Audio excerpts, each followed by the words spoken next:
Hello mga friends, tingnan nyo ako kung nasaan ako. Nandito ako sa labas kasi napansin ko na siya kanina na parang bubuka na. Ito yung aking Queen of the Night or tinatawag yata itong Arwaka plant.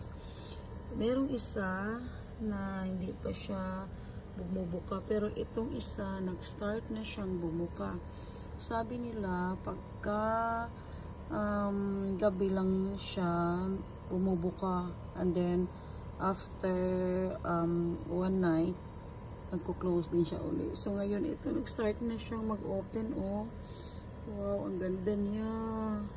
Ako, na-excited ako, nag-aabang ako.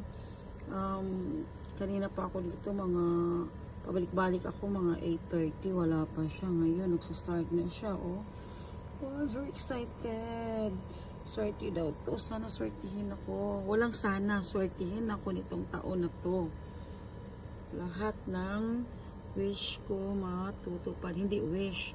Lahat ng gusto ko matutupad. Lahat ng kahilingan ko matutupad.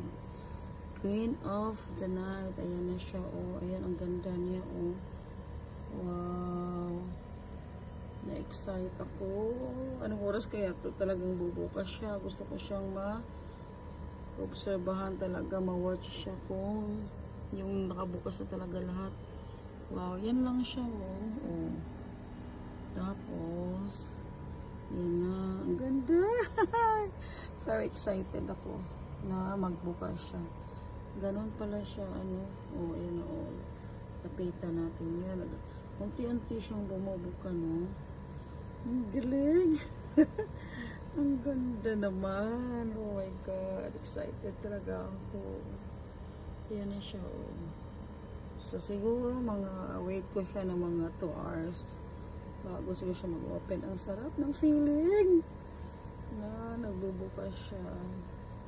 Ang galing. Unti-unti siyang nag-open. Oh. Ano yung meron sa ilalim? Ang ganda. Tingnan. Oh. Tingnan mo, diba? Ganda. Gusto ko siyang dalhin sa loob ng bahay kaso baka ma-distract lang yung kanyang pamumukadkad. So hindi na lang dito lang ako mag-wait.